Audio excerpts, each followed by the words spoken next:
Boa tarde, pessoal. Aqui é o professor André Valdraia, do curso de Geografia da URGS, Campus Litoral Norte.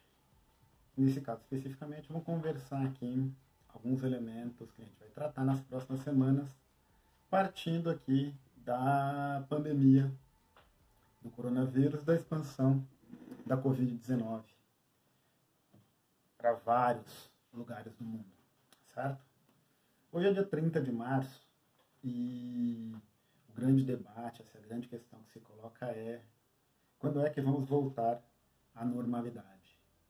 No caso do Brasil, esse debate se coloca muito claramente também por conta das posições do presidente da República. Eu acho que tem um conjunto de questões para te ponderar e eu nem vou adentrar nos aspectos políticos mais profundos, as implicações mais complexas que a gente podia tratar aqui. Eu vou colocar algumas questões aqui, inicialmente, para a gente pensar, e creio que meus colegas também, posteriormente, colocarão outras.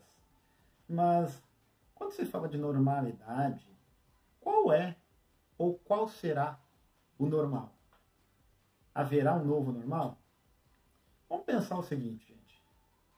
Se tudo estivesse funcionando plenamente no Brasil, como é que a gente ia conseguir suprir uma parte das demandas da nossa indústria, por exemplo, que vem de origem chinesa, uma vez que uma parte considerável do comércio da China está parada? E o comércio popular, que vende muito produto de origem chinesa? Novamente, a produção na China também está parada, ou esteve parada durante muito tempo. Vale lembrar que uma primeira empresa que apontou um conjunto de perdas por conta da pandemia do coronavírus foi exatamente a Apple. E qual era a indicação que ela dizia? Olha, uma parte considerável dos componentes dos nossos iPhones vem das empresas chinesas. E lá eles estão parados.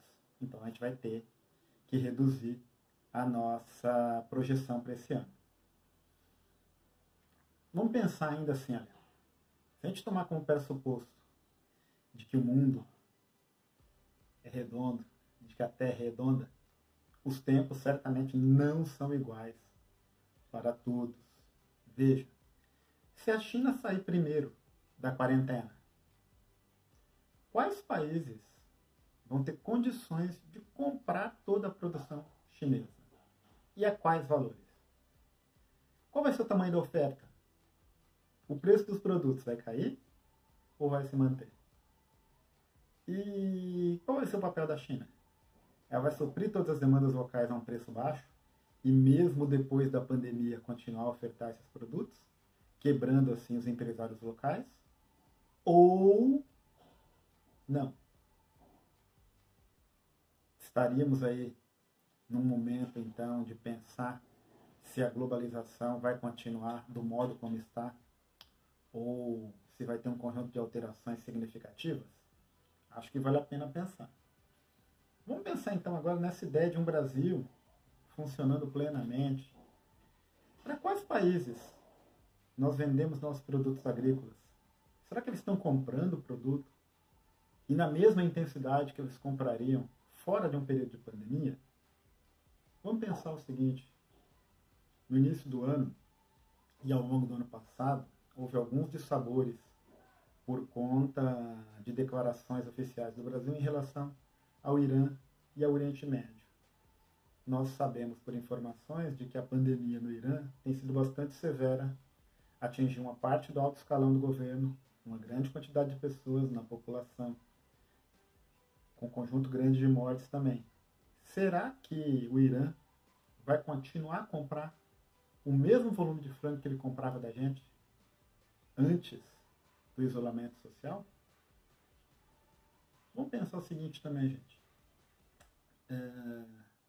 Os meios de circulação terrestre, como as estradas, estão abertos. Como é que se sente, por exemplo, o caminhoneiro que faz viagens pelo Mercosul, então passando por Brasil, por Argentina, por Paraguai, por Uruguai? Como é que será que ele se sente? Com um discurso de retomada dos negócios aqui, da circulação no Brasil, e quando ele ultrapassa a fronteira, verifica tudo parado. E mais, se aqui volta a funcionar, e a gente não sabe como, o risco que esse caminhoneiro tem de contrair a Covid-19 e o coronavírus é muito maior. Suponhamos então, será que não vai ter um tipo de barreira sanitária aos nossos condutores brasileiros quando tentarem sair do Brasil em direção a outros países do próprio Mercosul? Acho que vale a pena de pensar nisso. Para voltar à normalidade, talvez faça sentido dar uma olhada em pelo menos 2 aplicativos, gente, para a gente conseguir pensar isso.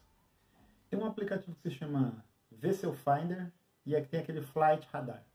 São 2 aplicativos bastante conhecidos. O Flight Radar mais, porque a gente está mais acostumado a pensar nessa dinâmica dos aviões. Mas tanto o Vessel Finder quanto o Flight Radar lidam com a movimentação de meios de transporte. O primeiro está muito relacionado com os navios e o segundo aos aviões. Para voltar à normalidade, será que dá mesmo para voltar à normalidade observando o modo, a quantidade de navios que hoje está em circulação e a quantidade de aviões? É sabido que a malha aérea brasileira foi bastante reduzida nesse período de crise. A malha aérea mundial foi bastante reduzida nesse período de crise. Vários países estão com suas fronteiras fechadas para estrangeiros. Será que nós conseguiríamos então voltar à normalidade sem que esses 2 meios de transporte extremamente importantes para o comércio a longa distância, sem que ele esteja funcionando a pleno funcionamento? E o preço do petróleo? Qual o preço do petróleo hoje? Uma vez que a demanda efetiva por derivados caiu consideravelmente. Como é que a gente vai voltar à normalidade se alguns estados têm uma arrecadação extremamente dependente do preço do petróleo? No caso brasileiro, 2 são eloquentes: o Rio de Janeiro e o Espírito Santo. Como é que então vai se dar isso, certo? E por fim, um assunto que eu considero de extrema relevância, aquele que eu gostaria de conversar com vocês em breve, que é o seguinte: já há algum tempo, eu e vários outros colegas, professores e diversos autores que lidam com a discussão do espaço urbano, sejam geógrafos, arquitetos, sociólogos, enfim, nas mais diversas formações, a gente tem falado muito dessa questão da luta pelo direito à cidade. Uma cidade que se privatiza, de espaços privatizados. E agora, de supetão, né, a gente clama para as pessoas ficarem em casa, em isolamento social, mantendo distância física de um em relação ao outro. Qual a importância da rua? Qual a importância da sociabilidade? O local do encontro?